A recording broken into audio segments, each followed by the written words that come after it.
Welcome to Touchpoints TV. I'm Debbie House, Editor-in-Chief of Retail Touchpoints, and I'm here with my colleagues. On my right, Adam Blair, Executive Editor. On my left, Senior Editor Glenn Taylor. We're at the end of day one of the NRF's 2017 convention, and we're just here to share some of our key takeaways from the day. I have a couple. The first thing that came to my mind this morning when I walked in and started looking at the signage around the convention center was the term unified commerce. And I'm starting to feel like where we were with omni-channel and why we don't want to say omni-channel anymore. I feel like unified commerce is on its way to becoming one of those kinds of terms. It's being used by a lot of different companies as their focus of how they're progressing with their initiatives, and I'll be interested to have some more conversations with people about what that means to them. But it makes sense, but it's going to get to be one of those terms that we might not want to say anymore. And to the point about omni-channel, I'm having some interesting conversations about where we are this year in talking about omni-channel, because a few years ago it was, okay, we're just getting to the point where we know what omni-channel might mean to us, and then it's, okay, now it's time to take some action. And I think this year we might be at the point where it's time to step back and say, what kind of mistakes have we made in getting towards omni-channel, and how do we need to kind of pivot and do a better job of really coming through with a pure omni-channel approach and consistent customer experience, which is what everybody's looking for. Just two more quick things. I had a meeting with Esri today, and they have some fantastic partners focusing on location and real estate, and talking about incorporating all the important data in order to get a much clearer understanding of who's in your store, or even deliveries and accuracy as far as deliveries go, and incorporating weather and traffic, and then also the value of how you incorporate the opt-in to the mobile app, because that adds the ability to do that one-on-one personalization. So I think it's going to be really interesting to see how location-based retail marketing and strategies continues.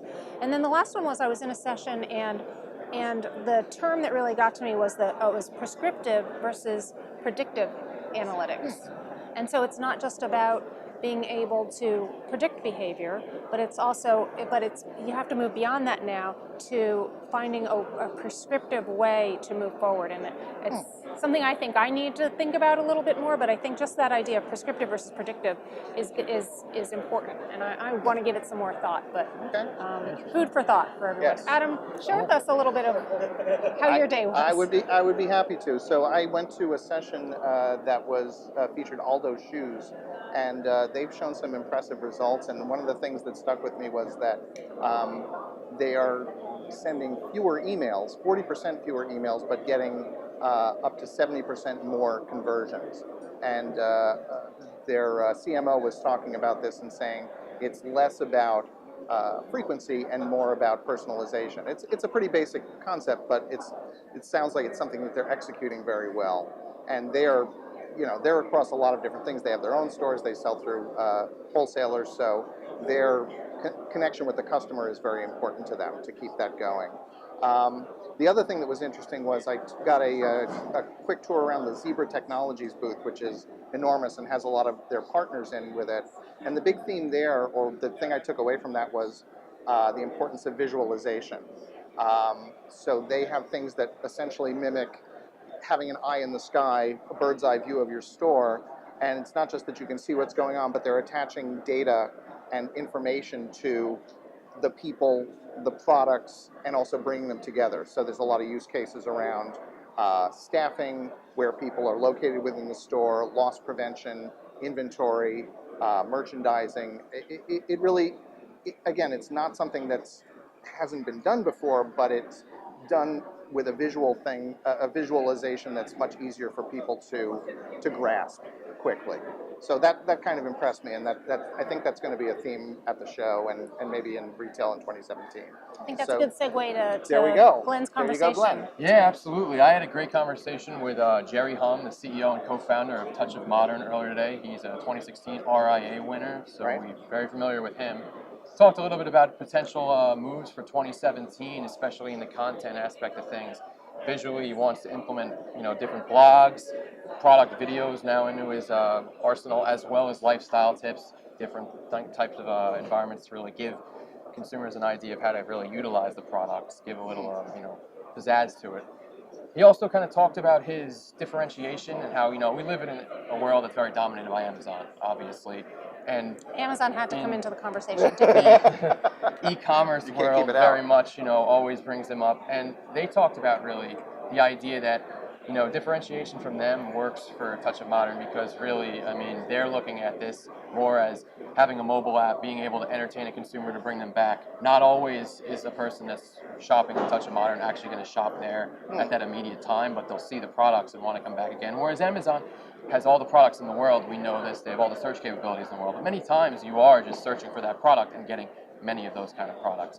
So it's interesting to see really how they set themselves apart in that aspect of things. And then from what Jerry had spoken to me about, their holiday season had gone extremely well, and he said record profits. But one of the biggest points that brought very high interest to me was the idea that he really seemed to talk about their discounting and how they really didn't put any promotions out. There was no discounting, which obviously is completely opposite to what a lot of these retailers were doing, which to what we're seeing now may have brought in high revenue but may not have brought in the high profits. So it's interesting seeing that dynamic.